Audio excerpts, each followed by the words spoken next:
और फिर चुनाव के बाद सारे उधर चले जाओ। तो मुझे नहीं लगता है कि कोई भी पार्टी मुकेश सहनी को, इंडिया गठबंधन हो या एनडीए, देखिए पिछले बार भी डिप्टी सीएम को लेकर के ही वो प्रेस कॉन्फ्रेंस में घोषणा नहीं हुई थी तो वो चले गए थे। तो डिप्टी सीएम कितने लोगों को बनाएगा भाई? कांग्रेस एक डिप्टी सीएम मांग रही है, एक मुकेश सहनी बोल रहे हैं, इसके बाद एक अल्पसंख्यक समाज का। एक कहावत है कि गाछे कटहर ओठे तेल। अभी 50 विधानसभा है और 100 विधानसभा ऐसे होंगे जहाँ की 5,000 के आसपास पोलिंग वोट होंगे। तो चिराग पासवान तो सबसे भारी नेता है, उनको वो 60 सीट नहीं मांग रहे हैं। और मुकेश सहनी है, निश्चित तौर पर मुकेश सहनी का भी है कि 25 विधानसभा 50 विधानसभा में 5,000 तक वोट वो काट सकते हैं। 5,000 तक, 2,000, 4,000, 5,000 तक वोट तक भी काट सकते हैं। तो मुझे लगता है जिधर भी जाएंगे उसको थोड़ा बहुत तो 20-25 सीट पर तो फायदा दिला ही सकते हैं। नमस्कार, आप देख रहे हैं 4 PM और मैं हूं अभिषेक मिश्रा। क्या वीआईपी पार्टी, मुकेश सहनी की पार्टी और कांग्रेस इंडिया गठबंधन की ये दोनों पार्टियां बराबर बराबर सीटों पर चुनाव लड़ेंगी? क्या 40-50 सीटें कांग्रेस भी लड़ेगी, 40-50 सीटें मुकेश सहनी भी लड़ेंगे, उनकी पार्टी भी लड़ेगी? क्योंकि मुकेश सहनी की दावेदारी 60 सीटों की है और खबर ये आ रही है कि कल उन्होंने इंडिया गठबंधन की बैठक में प्रमुखता से सीट शेयरिंग की अपनी डिमांड को दोहराया है, अपनी बात को उठाया है। और कांग्रेस भी जाहिर है 60-70 सीटों पर चुनाव लड़ने की बात कर रही है। तो क्या कांग्रेस और जो मुकेश सहनी की पार्टी है वीआईपी, उनकी हैसियत बराबर है इंडिया गठबंधन में? और तेजस्वी यादव और मुकेश सहनी के बीच की जो केमिस्ट्री है, उस केमिस्ट्री का फायदा इंडिया गठबंधन में मुकेश सहनी को मिल सकता है? और इस बार पिछली बार की तुलना में, पिछली बार बीजेपी ने उनको जो सीटें दी थी उससे कहीं ज्यादा सीटें आरजेडी मुकेश सहनी को दे सकती है? और क्या मामला कांग्रेस और आरजेडी, कांग्रेस और वीआईपी पार्टी के बीच बराबर बराबर का होगा? इसको हम समझने की कोशिश करेंगे। हमारे साथ सीनियर जर्नलिस्ट संतोष सर हैं। सर, मुकेश सहनी की डिमांड बढ़ी हुई है। मुकेश सहनी दावा कर रहे हैं कि भारतीय जनता पार्टी की तरफ से लगातार बुलाया जा रहा है, फ्लाइट तक बीजेपी के नेता उनका पीछा कर रहे हैं, मिलने का टाइम मांग रहे हैं, मिलने की कोशिश कर रहे हैं। तो मुकेश सहनी ये दिखा रहे हैं कि भाई मैं डिमांड में हूँ। क्या इस ये जो दिखा रहे हैं, इस दिखावे का फायदा मुकेश सहनी को मिलेगा?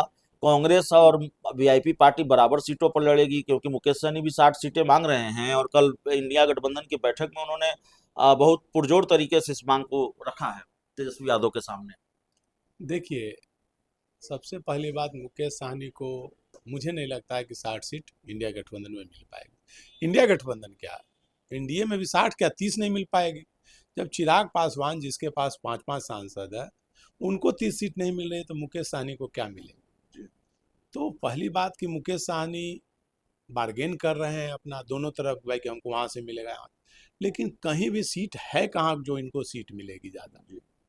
और सबसे बड़ी बात है, इंडिया गठबंधन हो या एनडीए, इनको क्यों ज़्यादा सीट दे? इनकी तो विश्वसनीयता ही नहीं है। चुनाव के बाद कहीं पाला बदल ले, इसलिए ज़्यादा सीट दे करके कोई अपनी सरकार बनने से नुकसान तो नहीं पहुंचा सकता। हाँ, भले भारतीय जनता पार्टी निमंत्रण दे रही है, पिछले बार भी इन्होंने इन लास्ट मौके पर बगावत करके भाजपा के साथ चले गए थे और भाजपा ने इनको 20 सीट शायद दिया था। और अब भाजपा का कैंडिडेट भी था, केवल सिंबल इनका था, बाद में सारे लोग भाजपा में चले गए।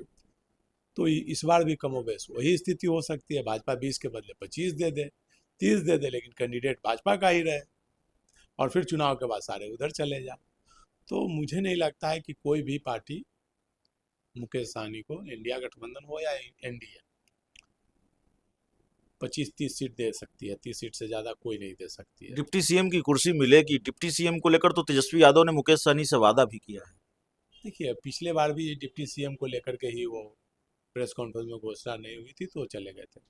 तो डिप्टी सीएम कितने लोगों को बनाएगा भाई? कांग्रेस एक डिप्टी सीएम मांग रही है, एक मुकेश सहनी बोल रहे हैं, इसके बाद एक अल्पसंख्यक समाज का। एक कहावत है कि गाछे कटहर ओठे तेल। अभी सरकार बनने की दूर दूर तक संभावना नहीं है और लोग डिप्टी सीएम और मुख्यमंत्री बन रहे हैं अभी। तो ठीक है, चुनाव में सबकी महत्वाकांक्षा होती है, अच्छी बात है, आगे बढ़ना चाहिए, सबकी अपनी अपनी डिमांड है। लेकिन मुझे नहीं लगता है कि कोई भी पार्टी, एनडीए हो या इंडिया गठबंधन, मुकेश सहनी जितना सीट डिमांड कर रहे हैं उतना सीट कोई भी नहीं देगा। बिहार की राजनीति में ये चर्चा बहुत तकरीबन स्थापित हो चुकी है, ये बात स्थापित हो चुकी है कि भारतीय जनता पार्टी मुकेश सहनी से डरती है। भारतीय जनता पार्टी को ये लगता है कि भाई मुकेश सहनी अपना खेल नहीं बनाते तो बीजेपी का खेल खराब कर देते हैं। क्या मुकेश सहनी के इंडिया गठबंधन में होने का फायदा इंडिया गठबंधन को मिलेगा और भारतीय जनता पार्टी को वाकई कुछ सीटों पर या कई सीटें ऐसी हैं जहां मुकेश सहनी का प्रभाव है, उन सीटों पर नुकसान उठाना पड़ सकता है? मुकेश सहनी विलेन साबित हो सकते हैं क्या बीजेपी के लिए? देखिए, मुकेश सहनी हो, चिराग पासवान हो, जीतन राम मांझी हो, उपेंद्र कुशवाहा हो, प्रशांत किशोर हो, तो आज की डेट में सब एक छोटा छोटा पॉकेट हो गए हैं। सभी नेता के पास 1000, 2000, 4000 वोट है। हर सीट पर, हर सीट तकरीबन पर, हर सीट पर। तकरीबन हर सीट पर 1000, 2000 का वोट है, किसी की सीट पर ज़्यादा भी है। इसमें सबसे ज़्यादा भारी नेता बोला जाए तो चिराग पासवान है, जिनके की कम से कम 100 विधानसभा ऐसे होंगे जहाँ की 10 से 20 हजार वोट उनका है, जो कि उनको जहाँ रहेंगे वहाँ जाएगा।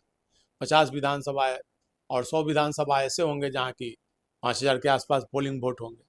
तो चिराग पासवान तो सबसे भारी नेता है, उनको वो 60 सीट नहीं मांग रहे हैं।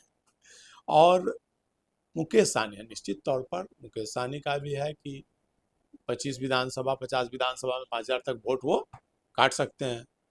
5000 तक, 2000, 4000, 5000 तक वोट तक काट सकते हैं। लेकिन कोई बहुत ज़्यादा फायदा, नुकसान पहुंचा सकते हैं लेकिन बहुत ज़्यादा फायदा नहीं पहुंचा सकते हैं। लोकसभा चुनाव में कहाँ कोई फायदा नजर आया, खुद एक भी सीट नहीं जीते और कहाँ बहुत ज़्यादा फायदा नजर आया। हाँ, विधानसभा में चूंकि हार जीत 1000, 2000 से होती है, इसलिए विधानसभा में मुकेश सहनी का वोट मायने रखेगा। कहीं भी अगर कैंडिडेट खड़ा कर देंगे नहीं अकेले अगर, तो हर विधानसभा में 1000, 2000 वोट काट ही लेंगे, जैसे प्रशांत किशोर भी काट सकते हैं।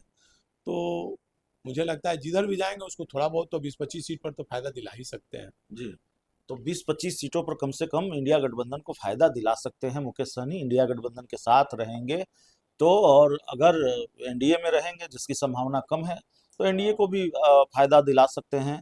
लेकिन एनडीए का ऑफर, बीजेपी का ऑफर मुकेश सहनी ठुकरा चुके हैं और बहुत पुख्ता तौर पर ये कह रहे हैं कि वो इंडिया गठबंधन के साथ ही रहेंगे। तो जाहिर तौर पर बीजेपी के लिए नुकसान का सबब हो सकता है मुकेश सहनी का इंडिया गठबंधन के साथ रहना। 60 सीटें नहीं मिलेगी, डिप्टी सीएम की कुर्सी मिल सकती है, 30-35 सीटें, 25 सीटें मिल सकती है। बहुत बहुत धन्यवाद।